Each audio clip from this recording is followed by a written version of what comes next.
Hello once again to the Astra-Werke channel. You may recall that a while back I fixed the car of my boss, which is a 1939 Adler 2 liter. And while replacing the clutch, we also discovered that the axle boots were torn and decided to replace them.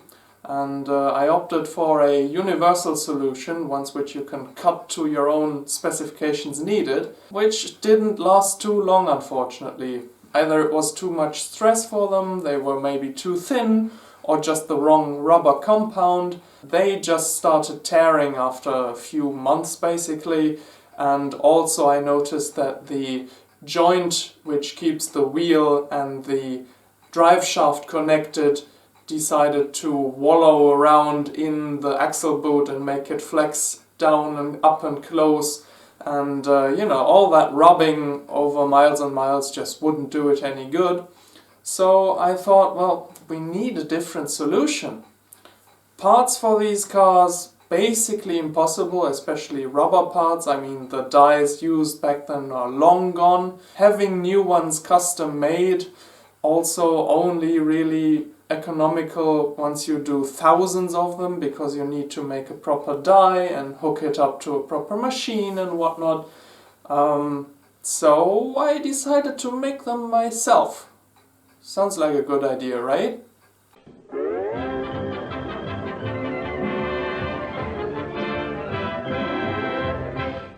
Well, it's actually not that stupid when you consider the modern wonders of 3D printing. We have a 3D printer at work and I decided to just give it a try. I cobbled something together with the measurements I took from the car and with some photos I still had of the original axle boots, and made something that looked similar and hopefully would fit. Once I had the 3D model of the axle boot itself, I made the inside of that to be the core for our casting shape. And then the outside contour I put inside a cube and made that the outside of the mold. And now you can buy whatever polyurethane rubber compound you like, mix it together and pour it inside there, and with any luck you have a working axle boot. So here is how that went.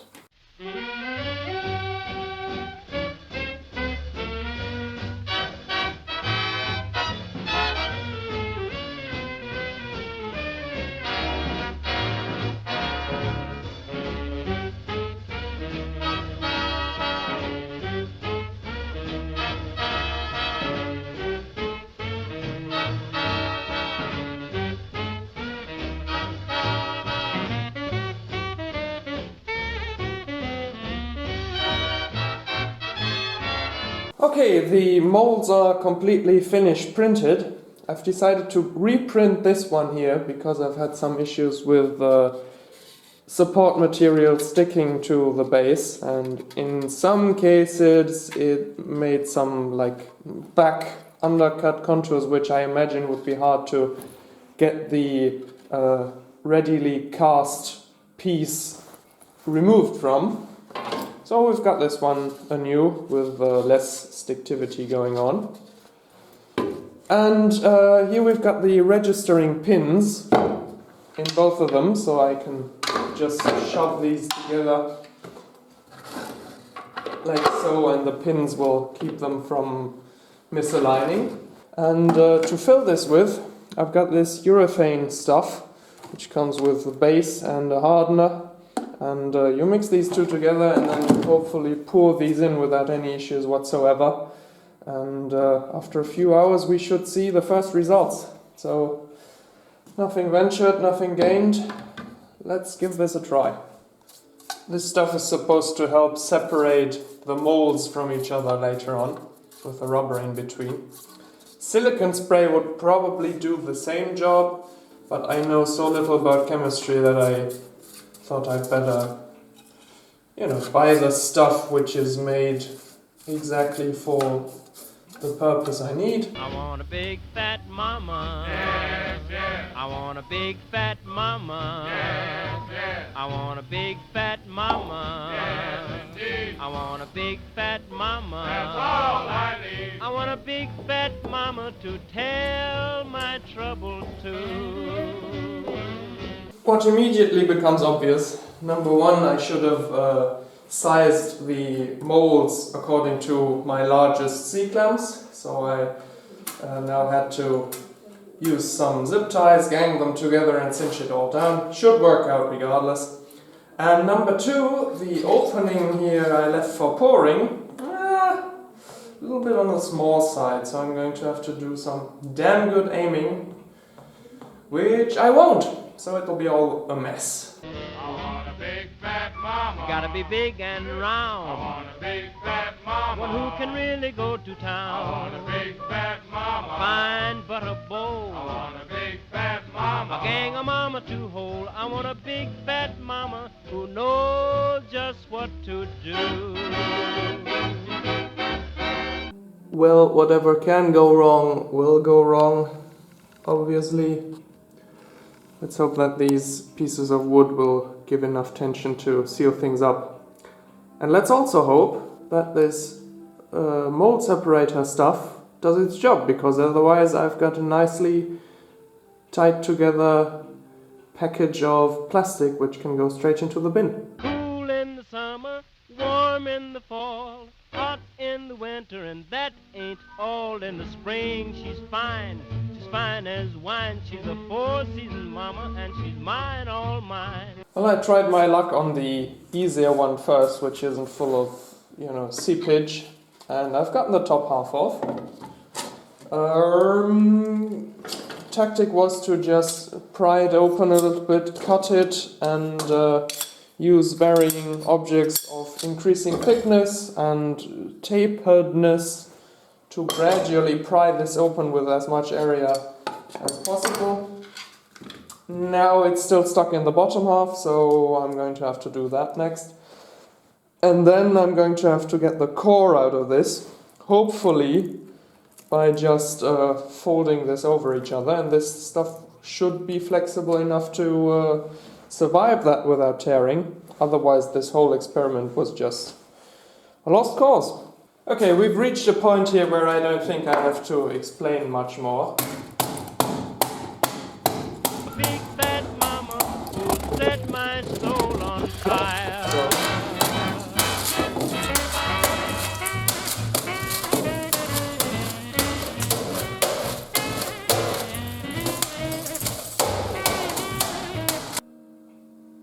Complete and utter mayhem, but we've got a working axle boot, and this is hella flexible. It's nice and thick walled, so it won't tear, hopefully, and should work fine. Bad news, of course, I now have zero hopes for getting this thing to split open properly. So I'm not even going to try and do this peacefully, I'm just going to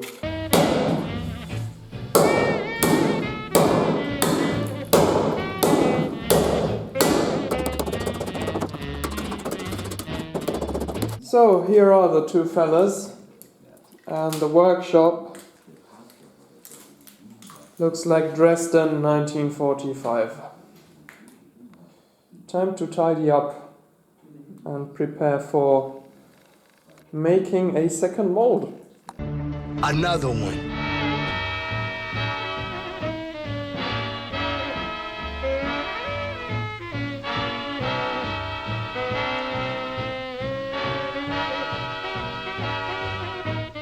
Okay, I've made a second set of molds, and now what I'm going to do is just use silicone sealant around the outside, so it hopefully won't seep out.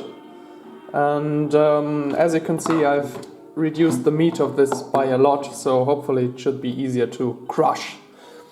This one mold survived, so I decided to just print the same one, save me some material here, and absolutely lather this stuff in the mold separator. I might even be using oil just as well, you know. Anyways, no experiments, let's get it done. Right, well, there seems to be a learning curve even with pouring goop, because instead of going round and round in circles like I did before, I now just hit the center and let it flow out, and I think that made for a much more even distribution, hopefully with less likeliness of air bubbles forming, because now that you've got like a continuous flow all the way around of supply, maybe there is less of a chance of air getting trapped somewhere. Not so possible with this one because the print failed a little bit, or the removal from the printing bed actually. So I couldn't go around here for the fear of, pouring inside of the core. However, I did rotate this around, put it on the side and then turned it around a couple of times, and I did actually get a couple of air bubbles to rise up and get out of the mold like that. So who knows, maybe this will be better, maybe it'll be the same debacle. I've used the rest I had here, the leftovers, to fill in the bubbles in the other pour, so it won't be as strong as if it was poured right away in the proper way, but should give it a little bit more reinforcement. Ooh.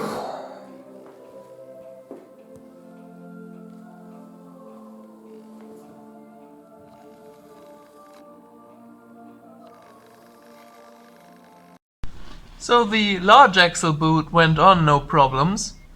However, it took me some fighting until I realized the smaller one is too small.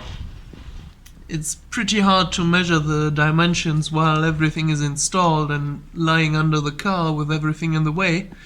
But I mismeasured. So I'll have to print those again. Another one.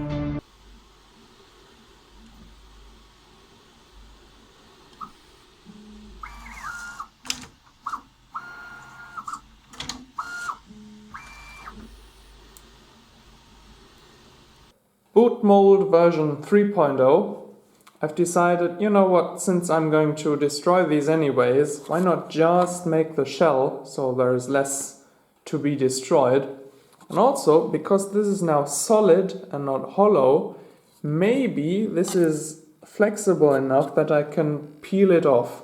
Also, since this mold releasing agent really didn't do anything regarding releasability from the mold, I'm going to try out silicone spray.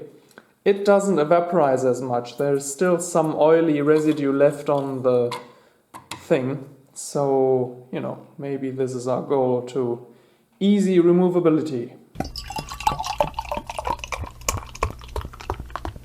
Something must have went wrong during the pour, because despite, this stuff releasing pretty easily, it tears so easily. I mean, I can just pull this apart without even putting any load on it. It's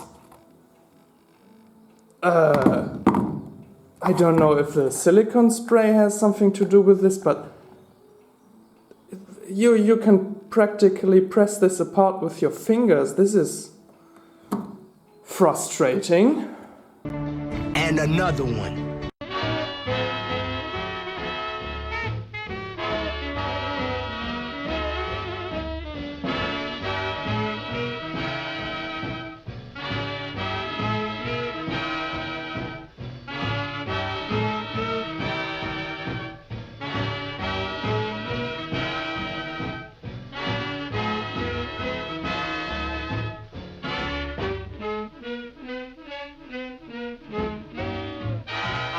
Big fat mama, I want a big fat mama, I want a big fat mama, a big fat mama with the meat shaking on her bone.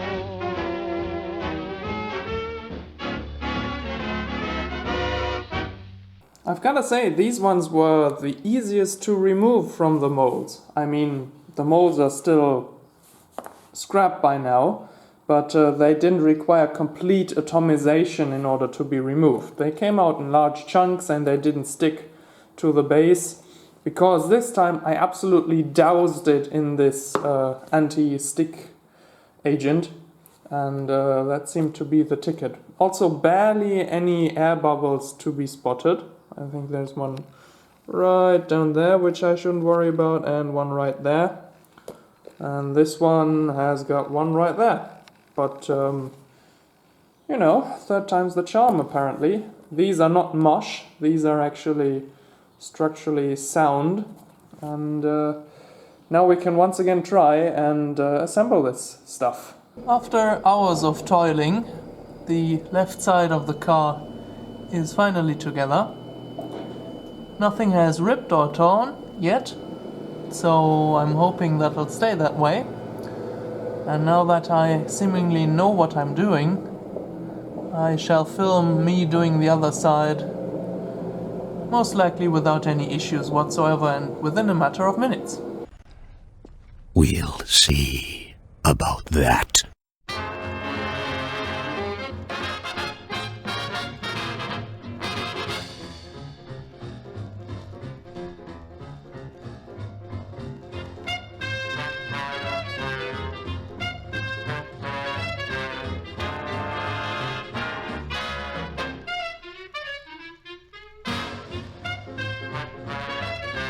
So the trick is to steer to the full extreme side and have the car level. At first I thought it must be up, so this is at maximum tilt. But then the shaft will hit the end of the transmission tunnel. But when the car is level, then you can just pull this out and drop it out of the way. And that gives you the room you need to slide the new axle boots in place. It doesn't.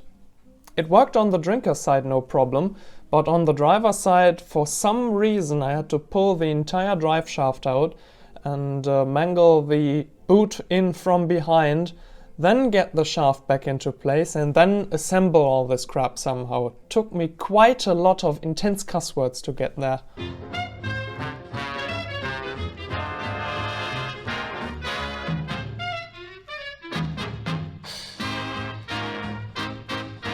That was not fun at all, but I got them both installed, got the clamps on there, so this should now work out.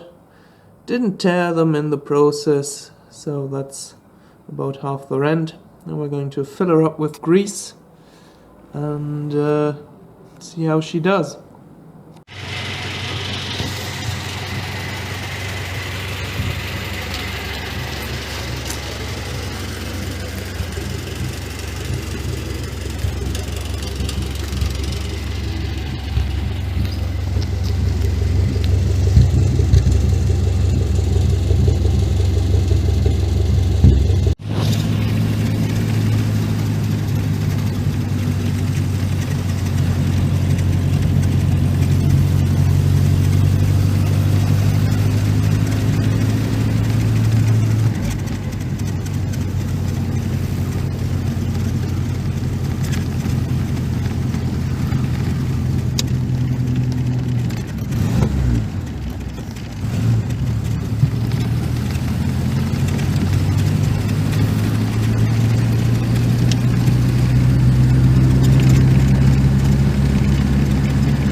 Well, so far the axle boots seem to have survived. I even hooked up an action cam to show how the axle boots do their work. That didn't go too well, see for yourself.